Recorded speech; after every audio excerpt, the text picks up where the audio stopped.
Hey guys, it's Marissa here, and I wanted to explain, or I guess tell the story of how I came about receiving my double lung transplant. Um, my case, I don't think was super typical. I haven't encountered a ton of people who are in the same kind of,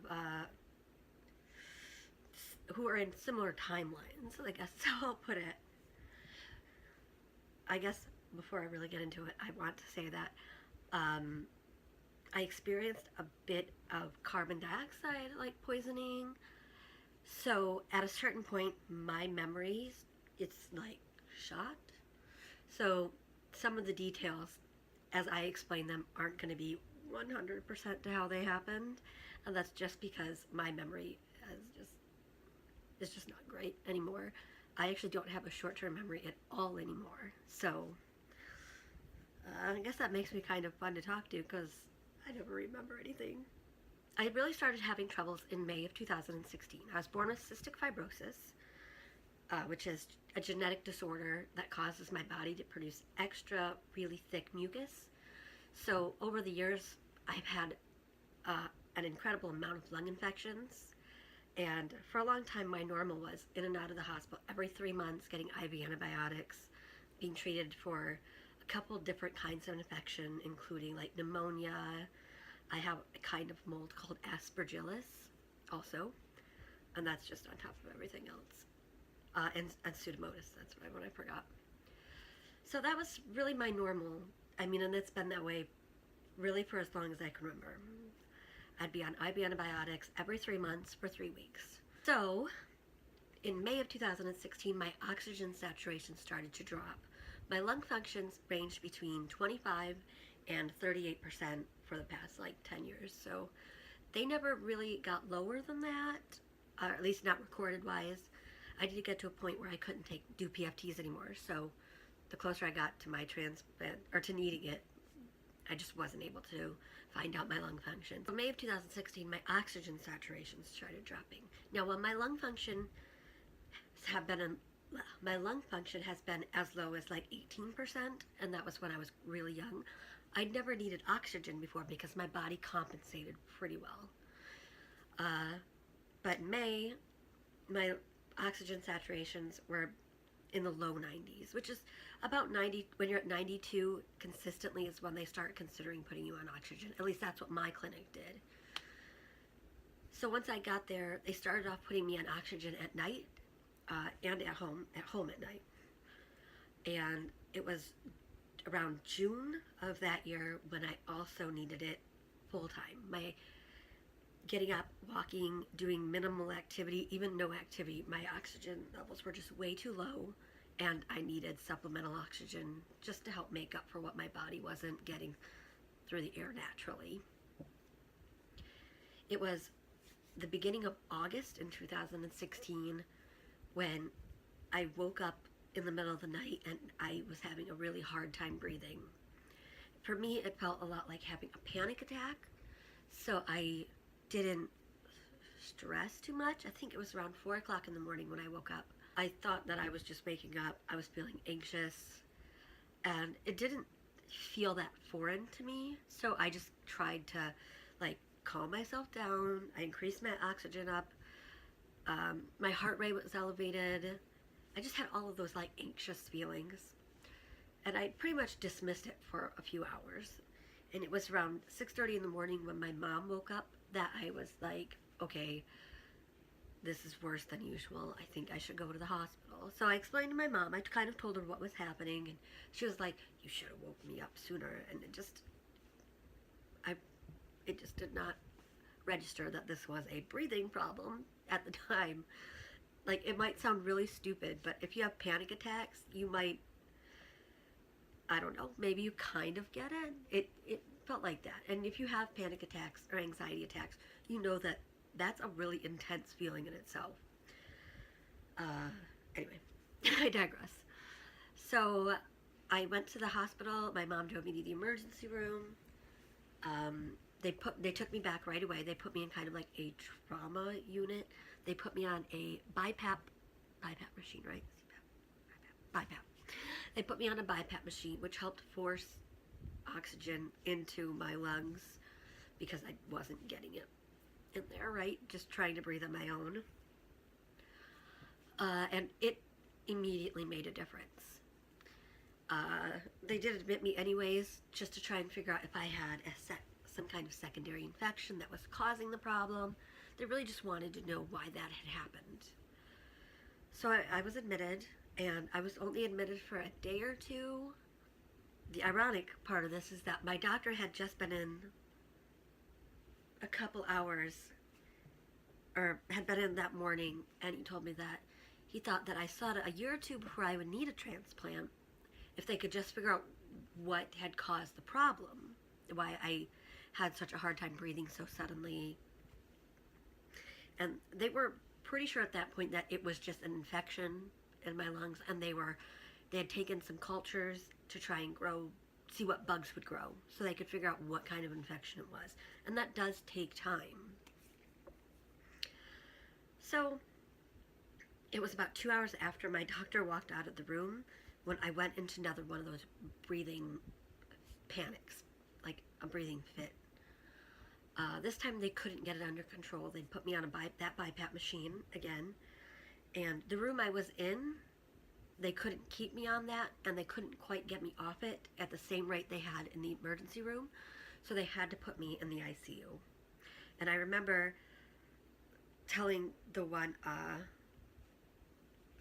doctor on the floor that I needed to call my mom and tell her what was happening. And she's like, "Oh, I'll call your mom for you." And I was like, "If you call my mom, this is going to be a way bigger problem than it is." So I kind of explained what was going on to my mom, and my mom drove down to be with me. Because it was really nerve-wracking for me. I'd never been put in the ICU ever before. So that's a pretty big deal, your first time in the ICU. So my mom came in and sat with me, and it took time. I wasn't in the ICU for very long before the transplant doctors came in, and they just wanted to explain the process and introduce some parts of the team, because that's kind of the point where they really start to look at you more and more for it.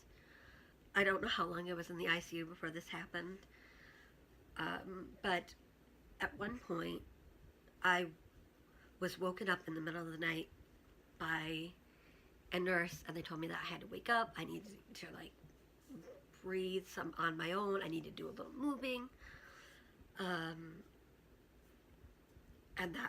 that was just because my carbon dioxide levels were in the 90s. I think 94 was the highest. So that's really bad. My body, and I feel like I got lucky that they figured this out, because my O2 levels were fine. My oxygen levels were stabilized thanks to that forced air machine I was on. But the problem was I wasn't breathing out the carbon dioxide properly, so it was all just sticking up in my blood still. So I was suffocating while still getting enough oxygen. And that's kind of a terrifying thought. So after I was up for a few minutes, they just the doctor that was on the floor at the time came in, and she was in a panic and told me and my mom that we had to come up with an option. She gave us 3 options. We needed to choose one. We had to do it right then. And my options were that I could sign paperwork to be listed for a lung transplant, and I could choose to be put on a ventilator. But she said that if I were put on a ventilator, she thought the odds would be. She pretty much said I would never come off of it. And then my second option was that I could choose to be put on a ventilator and just try and wait it out and see that if my carbon dioxide levels would come down naturally. Oh, but she didn't. Again, that was following the first option. She didn't think it would work. My third option was that they could make me comfortable, and I had maybe a couple hours, or I could have had a couple weeks left to live. That was it. So pretty much all the options she gave me were dying. And we couldn't, me and my mom didn't really told her that, she was just going to have to wait. We called my father. My father got up to the hospital as quick as he could. And she was just going to have to wait till we could talk about it as a family. And it was probably one of the most difficult conversations I think my parents and I ever had. Maybe like in their whole lives, even, probably, I'm going to say, because it was a pretty big deal. Uh, we discussed my final wishes, like, of my life, what I wanted done after I died. Well, it's really difficult conversation, like pitting out who gets your stuff. And it's not like making a joke saying, oh, if I die, you can have this. No, it was a very serious, like, real life moment. I mean, I don't know how else to explain it. I can't convey the seriousness of it. You just got to kind of take my word for it. And then it was at about 10 o'clock that next morning when a doctor came in. His name is, I don't know if I can say his name. A really incredible doctor came in and told me that he like walked in and said, all right, here's what we're going to do. We're going to get you on the transplant list. We're going to do all this evaluation, and we're going to get you some lungs, and there might be a few bumps in the road, but everything's going to work out in the end. And like, he had such a 180 attitude from the previous lady that had been in that it just, like, it made me upset. It made me angry because I was thinking like, you're coming in with such a positive attitude to such a negative situation. It was weird. I mean, it did not fit our mood. It didn't fit, like, the tone of the room at all. And finally, like, I had to actually get some opinions from from my nurse at the time. And I was like, okay, what's up with this doctor? Is he coming in here and, like, telling me fluff to try and make me feel better? What's up? And she was like, oh, I'm sorry, he can be really, what was the word? Or she came in and she was like, oh, I'm sorry, he can really tell you like it is sometimes. And I was like, not the reaction I was expecting at all. I really was expecting her to tell me that, oh, he just likes to make everyone feel comfortable and feel better. And I ended up signing my transplant paperwork within the hour. So, I mean, that was my turning point, being told I was going to die if I didn't do anything. So I signed that paperwork. And it was really that doctor that helped me make the decision to do that. I was kind of resigned to biding my time until I died. And I'm going to talk about that in a future video just because I want to keep this one moving. I recorded this video like 3 times and the last one was over an hour long, so I'm moving forward. I did go through all of my transplant evaluation. They took about 2 days to do it. It was, I think, when I went through, they have to do a right heart cath, which means they go through one of your arteries and they check out how your heart's working, I think. That kind of screwed me up. I ended up in the hospital's cardiovascular center after that. First they put me on a ventilator, and I was in a medically induced coma at this point. So this is where my memory just is gone. But I was put in a coma, and I did wake up quite often.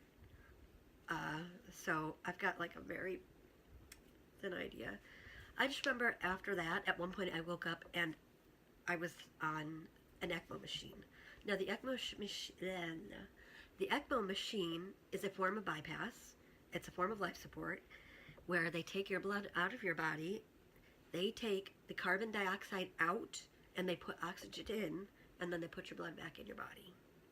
Now for most people, the machine gets hooked up here in your arteries, but they couldn't do that for me because I've had a lot of med ports. You can't even see it. There's a medical device under my skin right here. I've had a lot of scar tissue because I've had quite a few different med ports through the years. So they couldn't get into those arteries easily enough. They just couldn't, it wouldn't work. They couldn't do it. So mine ended up going in my arteries through my groin, in the crease of my legs. Since they had to put it there, that meant I was not allowed to move. I mean, my legs had to be bored straight, and I couldn't bend them. I couldn't, like, lift my upper half, because if I dislodged that, I want to call it, like, cord, if I messed that up, I was going to bleed to death. I mean, like, that sounds so bad, but that's how it happened. That's how it would have happened. So, I was on that for, I think it was just under 3 weeks. And it came up to a Thursday. They came in and were telling my mom that morning that if I didn't get my call, they were going to remove me from the transplant list the following day, the Friday, because my health was just deteriorating too much and my body wasn't going to be able to make it through the surgery, and they weren't going to put me through an operation that I wouldn't survive. Even though I wouldn't have survived probably anyway, they would have tried to bide the time and improve my health and get me back on the transplant list, which, being realistic, wouldn't have happened. I wouldn't have made it back on the list. That's like your last go-to or whatever. So, with that happy news, it came to like, it wasn't even that late. Maybe it was like 8 or 9 o'clock. I remember I had people in my room, but I can't remember. And this is like such a weird, I feel like this is a weird part of the story, because I remember waking up and seeing the people in my room, and I remember my mom going out in the hallway to talk to my nurses that evening. And my mom didn't tell me until the doctors came in like that next morning. But I knew, like, I can't explain that sensation or how, but I just, like, something just triggered in my mind, and it was like I'd gotten the call, like they'd found lungs that would work for me. I'm like, that's exactly what it was. They called my mom into the hall to talk to him. My mom told the doctors, or told the nurses, that they didn't want me to know because she didn't want me to get excited, because I guess my mom said I've gotten calls previously and they just didn't work out, which unfortunately does happen. Sometimes the doctors get there, they look at the lungs, and they decide that they're not good for the patient that got the call for them. And my doctors were being extra picky because of my condition. They wanted me to have really clean lungs, really strong ones, which can be difficult to come by. But I'd gotten my call like maybe 12 hours before they were going to take me off the transplant list, which is pretty miraculous. That's like a miracle in itself, really. And it was like sometime that next morning. I don't know what time anything happened because I was just not conscious. They came and started prepping me for my surgery. And at that point, it was just exciting to hear that things were still going well. And the lungs were already on their way my doctors were on their way to check out the lungs. So I was prepped for surgery and wheeled down to the operating room. And that was pretty hard, saying goodbye to my family. It could have been the last time I ever saw them.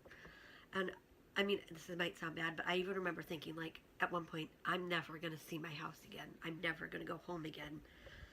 So it was just emotional all around to be saying goodbye. And I just remember being in the operating room. I was really tense, as you might expect.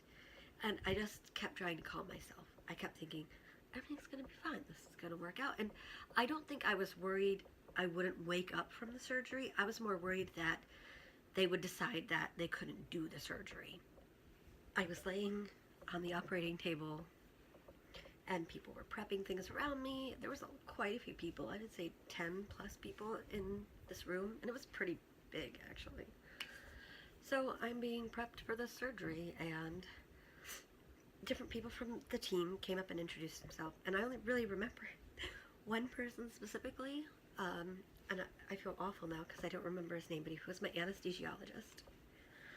I was really nervous. He came up, he told me, he kind of explained what he was going to do, what was happening, and I heard the phone in the room rang, and I was like, this is it. They're going to be telling me that they can't do the surgery. Like, that's it. But it was a woman answered the phone, and I just something around her, and then the phone hung up. And then, I don't know how long it was, but the phone rang again, and I was like, oh my god, like, they're gonna say they can't do it, and it was nothing. I mean, it was probably something, but it wasn't that. And then she hung up the phone. And then I remember someone was like, okay, I'm gonna go to the bathroom really quick. And,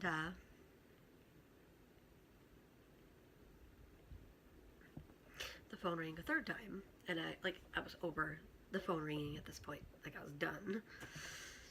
And, like, the lady hangs up the phone, and all I hear is her say, all right, it's a go. And it was like, what? This is gonna happen. And that was when my anxiety really kicked in, because I was like, oh my god, I was so ready for this not to happen. Now what's happening? Like,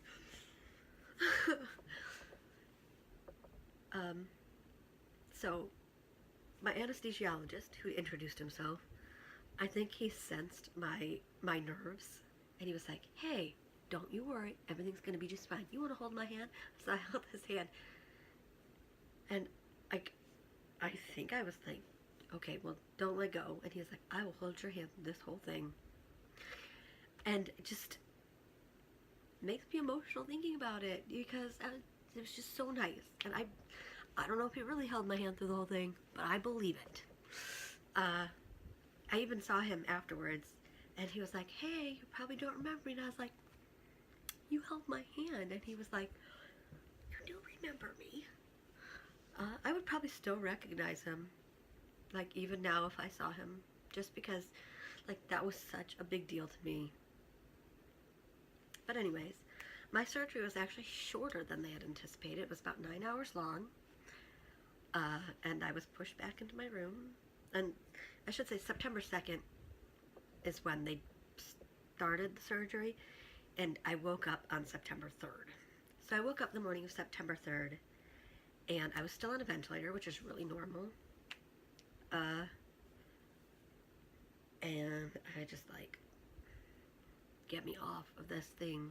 And within about 2 hours of being woken up, the ventilator was taken out, and they put me on oxygen, or with oxygen, just to make sure that not everybody breathes on their own after having the ventilator removed after getting new lungs. It is a very different dynamic for your body to just adjust. And the fact that I hadn't been breathing for 3 weeks, I mean, I had my blood put through a machine to get the proper amount of oxygen. My chest wasn't doing that, like, breathing motion. So it's just a huge shift from where I was to where I was going. And I was breathing. I was breathing on my own. It's pretty incredible, I haven't got to say. I mean, there really aren't words to say what it's like when you go from not breathing to breathing. Most people aren't gonna understand that. It's more than a sense of relief. It's exciting.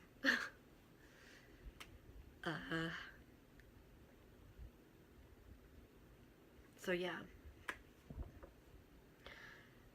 Now, my post-transplant problems are a whole different story, really, because after I got my transplant, lung-wise, everything went great. The problem was is that I'd been in that coma for so long and unable to move that I lost all the muscle tone in my body. I mean, I couldn't lift my arms, I couldn't move my toes. So I had to learn to do all of that over again.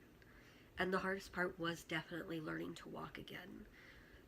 It took me probably a full month just to do that. And they were confident I was going to be able to walk. But I have to tell you, that was the hardest thing I've ever done in my life.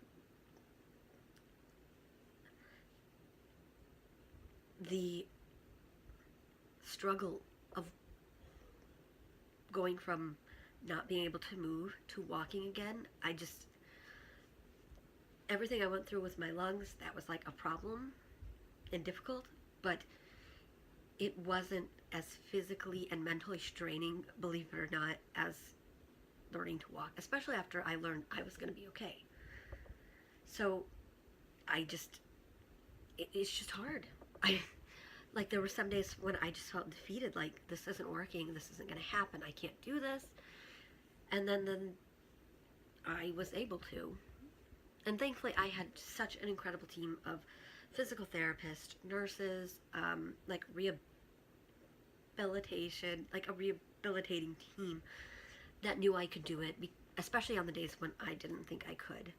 And like, that kind of support is incredibly invaluable. If you're on any kind of medical team and you don't have the support, if you don't have support on your worst days, then you need to find a new team. Like, I can't express that kind of importance enough, because if it weren't for them, it wouldn't have worked out. So I was discharged from the hospital at the end of October. My goal was to be home by Halloween, and I believe I was discharged on October 21st. And I was on just a slew of medications. I mean, I'm 16 months post-transplant now. More than that, 18 months post. And I'm still on a handful of medications, but they were like cut in half to what I was on when I went home. And I'm going to talk about post-transplant medications in a different video. But that was, and at one point I did have to handle some minor rejection. I have minor acute rejection that they have treated since then, but I no longer have scheduled bronchoscopies, which is where they go down your lungs with the camera, take a piece out, look around, make sure your swelling is okay. Everything has been incredible since then. I've made it back to Disney World on a couple occasions, which is my favorite place in the whole wide world. And I'm working almost full time, thinking about going back to college even. It's been incredible. It's a whole new life. So, if you have any questions about my transplant process, or what I went through, or anything related to CF, transplant, anything in general, don't be afraid to ask. I'd love to answer your questions. And yeah. Have you had any kind of health problems? Let me know. Transplant, how was your process? Feel free to share. I love to hear the different stories. And I would love to support you also. So, thanks for watching this video. Thank God it's shorter than the other ones have been. Make sure you follow me around my social medias. I'll post a link by my porg. And don't forget to subscribe. More transplant videos coming soon, more life videos, more videos about everything. So, be sure to check back. I'll see you guys soon. Bye. It's like a bad Chewbacca.